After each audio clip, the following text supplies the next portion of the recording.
Welcome to my channel. I am Abdus Salam, Assistant Teacher, Rajshahi Collegiate School, Rajshahi, Bangladesh. My dear viewers, we are going to do something today which is very much special and easy to learn English. That is, how to make sentences easily. We know a lot of grammatical rules. We can try to make sentences, but sometimes some problems don't allow us to write sentences easily. But today I am going to make this video which will help you to make you confident to write simple sentences very nicely, and please follow this video from the very beginning to the end. Then it will help you to write all kind of sentences nicely. Please follow it. আচ্ছা, আমরা দেখব যে how to make sentences easily. এটা মনে করো এখানে একটা verb আছে, এখানে একটা ভার্ব আছে। আচ্ছা, ভার্বের পূর্বে কি থাকে? সাবজেক্ট। ভার্বের পূর্বে কি থাকে? সাবজেক্ট। এই যে ভার্বের পরে সেটা অবজেক্টও থাকতে পারে, আবার এক্সটেনশনও থাকতে পারে। তাহলে আমরা কত সহজে মাত্র এই তিনটা ওয়ার্ড ব্যবহার করে যে কোনো সেন্টেন্স লিখতে পারবো।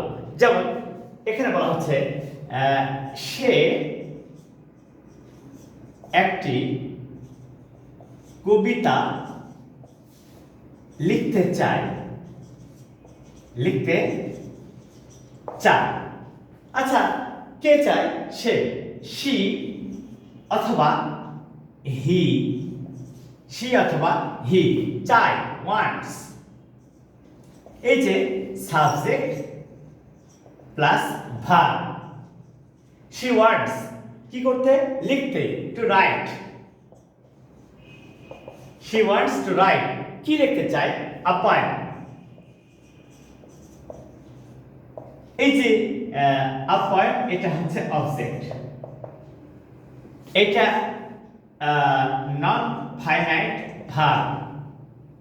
আচ্ছা, আমরা কিন্তু এখানে যেটা ব্যবহার করলাম শুধুমাত্র সাবজেক্ট প্লাস ভার্ব এবং অবজেক্ট, এইটুকু নিয়ে কিন্তু একটা সেন্টেন্স লেখা সম্ভব। তাহলে আমরা কখনো যখন সেন্টেন্স লিখবো বা ইংরেজিতে কথা বলবো সবসময় ভাববো সহজ। এটা অবশ্যই কঠিন নয়, এটা অত্যন্ত সহজ। আমরা তাই এটা নিজেদের মতো করে ব্যবহার করতে শিখবো এবং ব্যবহার করবই। তাহলে এখানে দেখা যায় তুমি একটি বই চাও। তুমি একটি বই চাও। কে? তুমি। ইউ সাবজেক্ট, চাও, ইউ ওয়ান্ট। এটা হচ্ছে ভার্ব। কি চাও? আ বুক। আচ্ছা, এবারে দেখো তো কত সহজে আমরা এই সেন্টেন্সগুলো তৈরি করতে পারছি। কিছুই না, জাস্ট একটু ভালো করে ভাবতে হবে যে একটা সেন্টেন্সে যখন কে দ্বারা প্রশ্ন করব সেটা হবে সাবজেক্ট। তার অর্থ এখানে হু ওয়ান্ট, এটা হচ্ছে সাবজেক্ট। কে চায়? তুমি সাবজেক্ট। চাও, এই যে এই করা হওয়া চাওয়া, এটা হচ্ছে ভার্ব। এটা হচ্ছে ভার্ব। আর এখানে তুমি যদি হোয়াট, এখানে হোয়াট অথবা হোম, তাহলে কি হচ্ছে ফাইনালি? কি বা কাকে। এই যে এই কি বা কাকে দ্বারা প্রশ্ন করলে যেটা হবে সেটা হচ্ছে অবজেক্ট। তাহলে আমরা এখানে কি শিখলাম? যে কোনো সেন্টেন্সে আমরা যখন সেন্টেন্স গঠন করব তখন প্রথম প্রশ্ন করব কে। এই কে দ্বারা প্রশ্ন করলে যে উত্তর আসবে সেটাই হবে সাবজেক্ট। এই সাবজেক্টটা শুরুতেই বসানো হলো। তাহলে ইউ, তুমি চাও, ওয়ান্ট, ইউ ওয়ান্ট কি চাও? আ বুক, একটি বই। তাহলে হোয়াট, সহজেই আমরা এই তিনটা ওয়ার্ড ব্যবহার করে কত সুন্দর সেন্টেন্স লিখতে পারবো। আশা করি তোমরা এই ভিডিওটা শুরু থেকে শেষ পর্যন্ত দেখে আরো অনেক মজার মজার সেন্টেন্স তৈরি করতে পারবে। বাস্তবতা হলো যে তোমাকে ভিডিওটা দেখতে হবে বারবার এবং ফলো করতে হবে স্ট্রাকচারগুলো করে। এই ভিডিওতে যে সেন্টেন্সগুলো দেওয়া আছে ঠিক একই রকম সেন্টেন্স তুমি নিজে তৈরি করবা, তুমি নিজে তৈরি করবা। আচ্ছা, এটা দেখো তো, সে বাহিরে যেতে চায়, বাহিরে যেতে চায়। দেখো তো, কে চায়? এটা কে? সাবজেক্ট। তাহলে সাবজেক্টটা কি? হি। চায়, হি ওয়ান্টস। সে চায়, হি ওয়ান্টস। Subject, verb. বাহিরে যেতে, টু গো, টু গো, যেতে, যেতে। হি ওয়ান্টস টু গো, সে যেতে চায় কোথায়? He wants to go out, বাহিরে। এই যে এটা হচ্ছে অ্যাডভার্ব। তাহলে কত সহজে এবং সুন্দর করে এই ধরনের কথা লেখা যায় তা তোমরা এই ভিডিওটা ফলো করলে বুঝতে পারবে। আচ্ছা, এখানে যদি আমরা এই কথাটা এভাবে বলি যে আমি আমি একটি ছবি আঁকবো, আমি একটি ছবি আঁকবো। কে? আমি, আই। আঁকবো, shall draw, shall draw, I shall draw. কি আঁকবো? একটি ছবি। I shall draw a picture, I shall draw a picture. তাহলে আমি তো দেখছি যে কোনো ভাবে এই সেন্টেন্সগুলো লেখা যায়, শুধু টেন্স চেঞ্জ হয়। এই আমাদের যে আইডিয়াস ইন বাংলা, এই বাংলার যে আইডিয়াস থাকে সেই আইডিয়াসের উপরে টেন্স চেঞ্জ হয়, কিন্তু কথাগুলো একই রকম থাকে প্রায়। যেমন এখানে বলছে সে চায়, হি ওয়ান্টস। আমি ছবি আঁকবো, তার মানে ফিউচার টেন্সে হচ্ছে। তাহলে I shall draw a picture, কিন্তু স্ট্রাকচার চেঞ্জ হয়নি। সেটা কি? Subject plus verb plus object, subject plus verb plus object.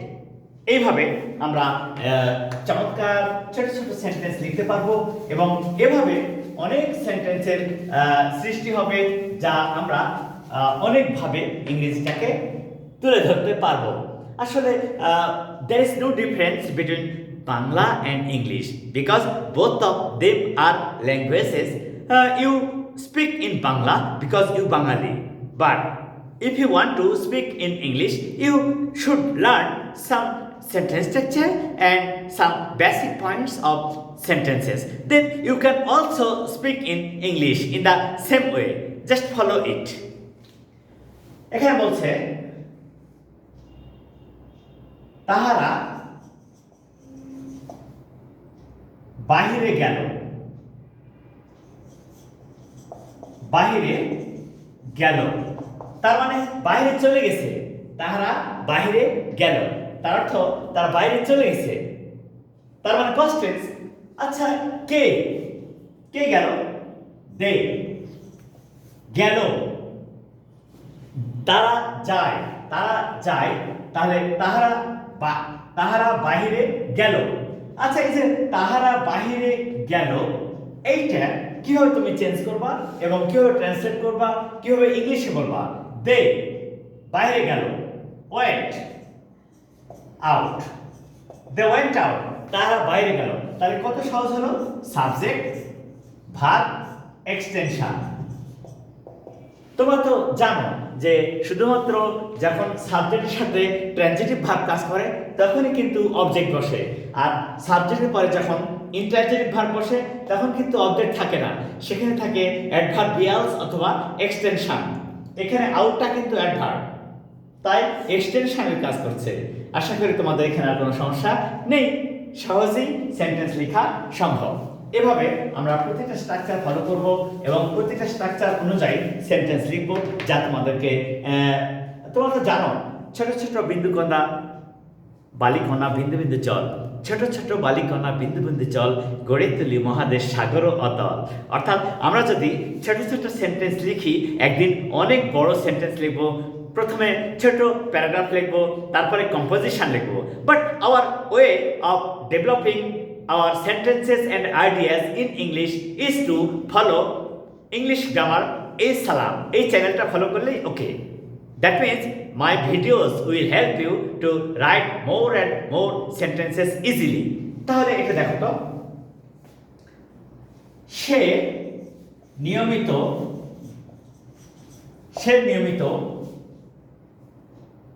কবিতা পড়ে। সে নিয়মিত কবিতা পড়ে। আচ্ছা, পড়ে, এই যে এখানে একটা এ এর মতো সাইন আছে।